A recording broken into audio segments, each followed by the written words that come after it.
ప్రకాశం జిల్లా ఒంగోలు మాజీ ఎమ్మెల్యే బాలినేని శ్రీనివాసరెడ్డి వియ్యంకుడు భాస్కర్ రెడ్డికి చెందిన శ్రీకర విల్లాలో అక్రమాలను వెలికి తీసేందుకు తాను వెళ్లడం వెనుక ఎవరి ప్రోద్బలం లేదని ఒంగోలు నగరానికి చెందిన టీడీపీ నాయకుడు సోమిశెట్టి సుబ్బారావు గుప్తా అన్నారు.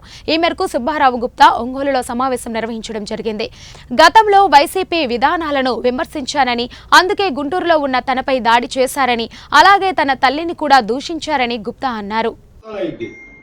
ముక్కలైపోద్ది పక్క రోజు చికెన్ లేకి అట్టా ఉంది అతను పెట్టిన ప్రెస్ మీట్ విధానం. ఏం మాట్లాడతావా? సభ్య సమాజం అసహించుకునేటట్టు మాట్లాడే బూతులు మాట్లాడతావా? ఎంత దారుణం! బూతులు, లంజా కొడుకునే బూతులు మాట్లాడిచ్చాయంటాయా? అతనికి ఏమన్నా సంబంధం ఉందా? మురళీది ఫైనాన్షియల్ మ్యాటర్లో కొట్టుకున్నారు వాళ్ళు.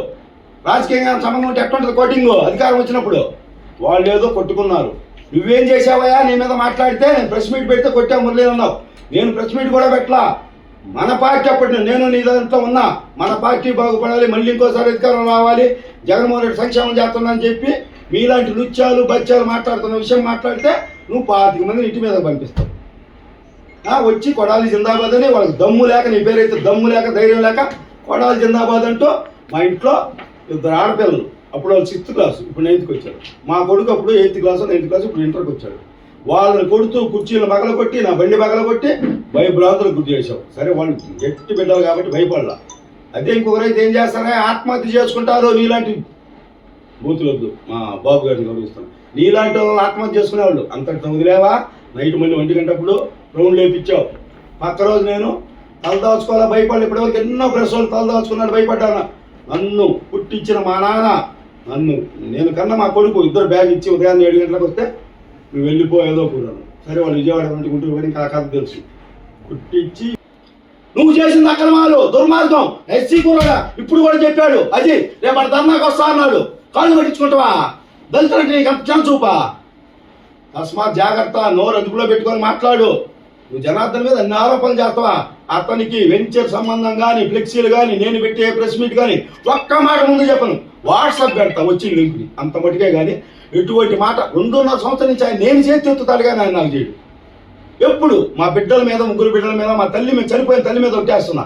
లేస్తే కుంటోళ్ళు చింటోళ్ళ మీద పోయినట్టు ఏమయ్యా నీకు అంత అహంకారం? అయినా బ్లూజ్ అతనేందో ఈ రోజు దాకా రామచర్ల జనార్దన్ ఉన్నాడు. నేను మాటిస్తున్నా, సాయంత్రం 6:30 తర్వాత డీజే ఎత్తుతున్నాడు అవతారం. నీకు దమ్ముందా? డీజేని పే చేసే దమ్ముందా? అరే, అధికారంలో ఎవరున్నారా? డీజే ఎవరున్నా? నువ్వన్నా? ఈ రాష్ట్ర చరిత్రలో సిగ్గుచేటు ఒంగోలుకి 40,000 తోడిపోయి 34,000, 63 ఓట్లతో పోయావు. సిగ్గు లేదా? సిగ్గు రాలేదా? ప్రజలు నమ్మారేమో, భూకబ్జా నమ్మేదేనా? నమ్మకుంటే ఎందుకు వేస్తారా ఓట్లు?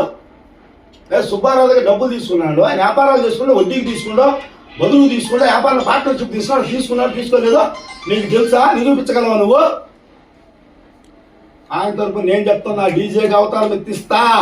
నువ్వు అనవసరం గెలికావు, నిప్పురమని గెలికావు. రేపటి నుంచి పెట్టి నువ్వు నైట్ వెళ్తున్నావు ఊరికి ఉందా? రేపు ఉంటావా? దమ్ముందా? 3 నెలల అప్పులు తెచ్చుకుంటాడు. ఏమాడితే నీకు వస్తాయి? ఏం వ్యాపారం చేస్తే వస్తాయి? బయట ఊరు పోయి ఏం చేస్తే వస్తాయి డబ్బులు? నీకు వ్యాపారం ఉందా? వ్యాపారం ఉందా? ఏమన్నా ఉందా? కొట్టు ఉందా? బంగ్లా ఉంది? ఏముంది? నాకు 2 వ్యాపారాలు ఉన్నాయి. నన్ను అడిగేవాడు లేడు. నువ్వేమనుకుంటున్నావు? మొత్తం నువ్వు గతంలో కాపు ప్రముఖ నాయకుడు, ఒంగోలు ప్రకాశం జిల్లా డీసీసీ అధ్యక్షుడు చేసినటువంటి పసుపులేటి మాలకొండ నాడు తెలియనోళ్ళాడు, దమ్మున్న నాయకుడు. ఆ కాపు నాయకుడు మంగమ్మగారి దగ్గర 1.25 ఎకరాలుంటే ఏం చేశావు? నీ అంచుల ద్వారా, నీ లక్ష్మణ్ సిఐ ద్వారా బెదిరించి వాళ్ళని లొంగ తీసుకొని అప్పటికప్పుడు లైట్లు, కరెంటు మంత్రి అయినప్పుడు కరెంట్ వేయించుకొని అదంతా ఆక్రమించి 4 చేతుల మధ్య 5వ చేతికి అమ్మేశావు. అది నిజం కాదా? వాళ్ళ ఆవిడ కాళ్ళబడి వచ్చి నీకు మద్దతు కూడా పలికింది 2019లో. అయినా నీకు కనికరం లేదు. అది నీ యొక్క భావం. కాపులంటే నీకంత చులకన. వాళ్ళ చెప్తా వాళ్ళు కమ్మపాలెం సబ్జెక్ట్లో నేనేమీ చేయలేదు, జనార్దన్ దండెత్తాడన్నా. అయిపోయాక ఏం చేసావో తెలుసా నీకు? ఒక కుర్రోడు 6 అడుగులు హైట్ ఉంటాడు, సమ్ పేరు నాకు కరెక్ట్గా తెలియదు, సమ్ సామాజిక వర్గం, యాళ్ళు తీసుకొట్టించావు 1 టౌన్లో సమ్ రాజేష్ ద్వారా. అది మీ కొడుకు చూశాడు వీడియో లైవ్లో, అలవాటు పడ్డాడు.